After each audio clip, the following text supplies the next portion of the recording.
Hello, hello, hello.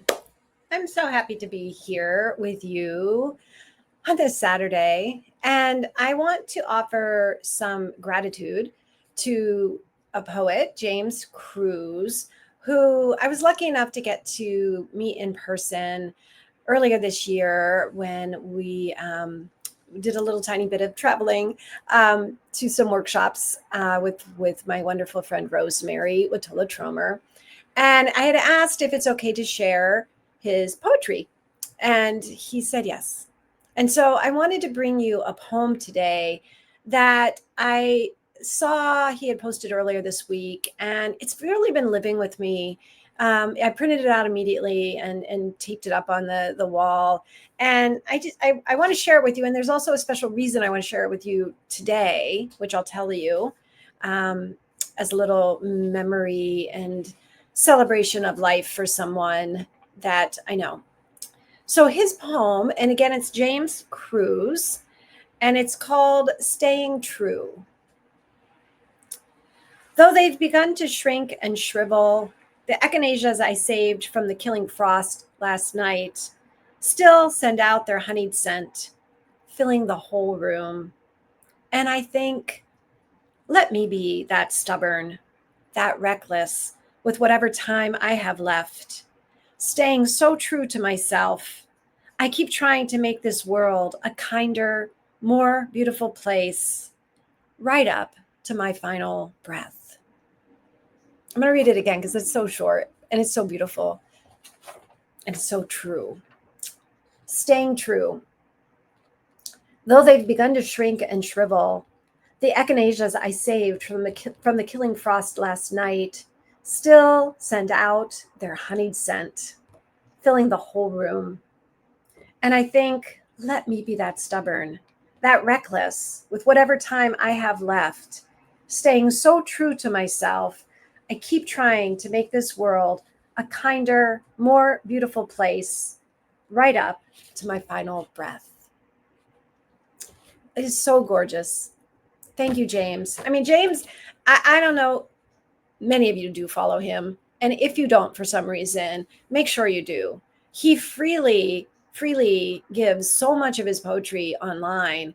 And it's a beautiful thing in this world where, holy cow, there's so much hard stuff, right? There's so much, like, we're constantly being sort of barraged with really hard stuff, and it's beautiful to have things like this come through. Often when I open up Instagram, it's like life is on my side, and it's like first thing I see is one of James's poems or one of my friend Rosemary's, who is also someone who gives so freely of her poetry and thus love. So and I said at the beginning that there was a reason why I wanted to share today. And that reason is that it's September 27th. And last year on September 27th, one of my coaching clients, who I also considered a friend, had medical aid in dying. So this was her chosen day. It doesn't matter anything except that um, she needed to go, and this was the day, and she was being incredibly compassionate with herself in the way that she did this. And so I'm really feeling connected. Her name is Lisa Myers, and Lisa Nan Myers. And Lisa really lived what this poem is about. I thought it was sort of a beautiful kismet that I was thinking about Lisa today, and I looked up and saw that poem, and immediately realized that part about I keep trying to make this world a kinder, more beautiful place, right up to my final breath.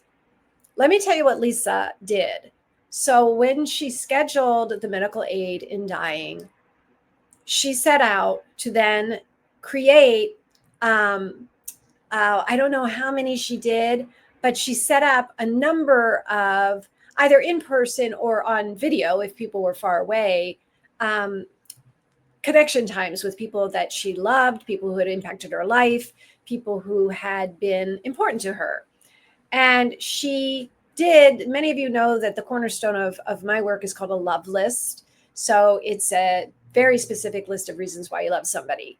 I love it more than anything in the world because it is a meditation on love.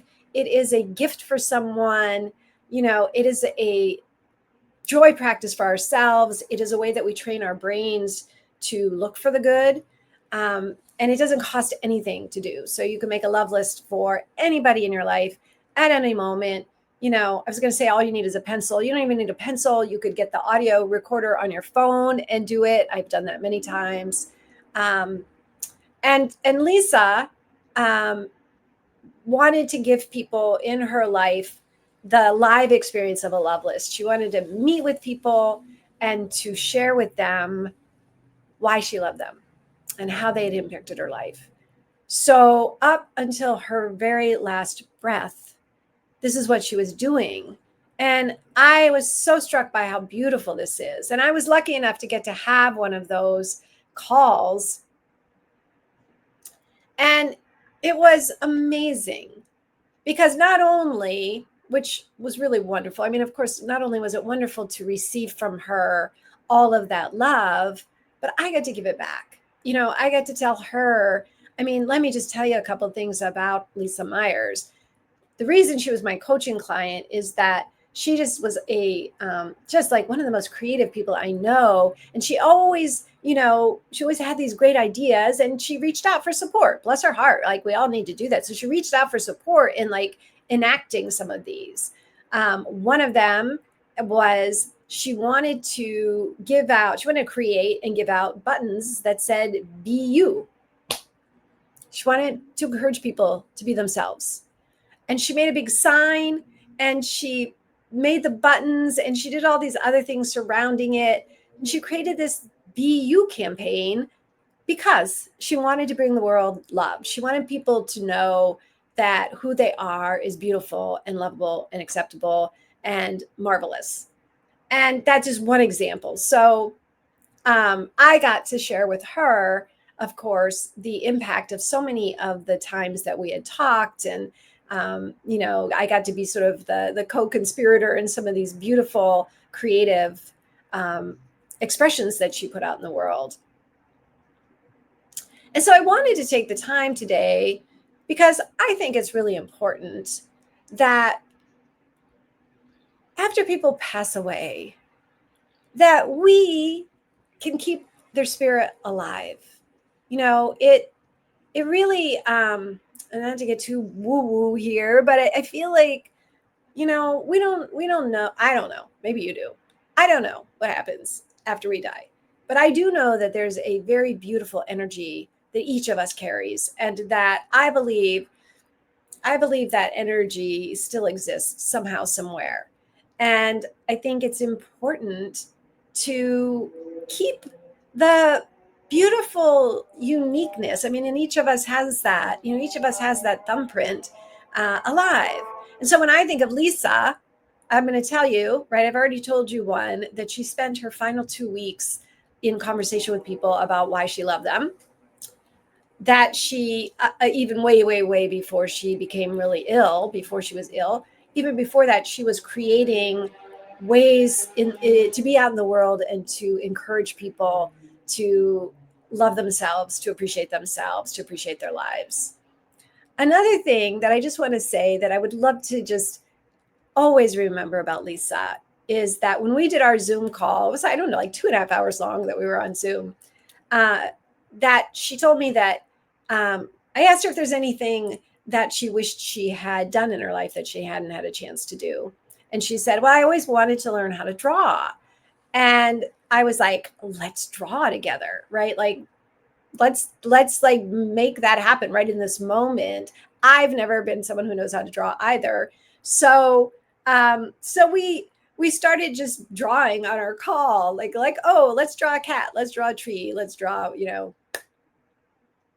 And Lisa still, I think when I had my Zoom call with her, I think she still had like maybe a week and a half before that day when it was the day to take the medicine and to pass away. And so after our call, I sent her and me the same kind of like child's, drawing book so that we could, continue learning to draw until the very final breath. And so I really am celebrating Lisa.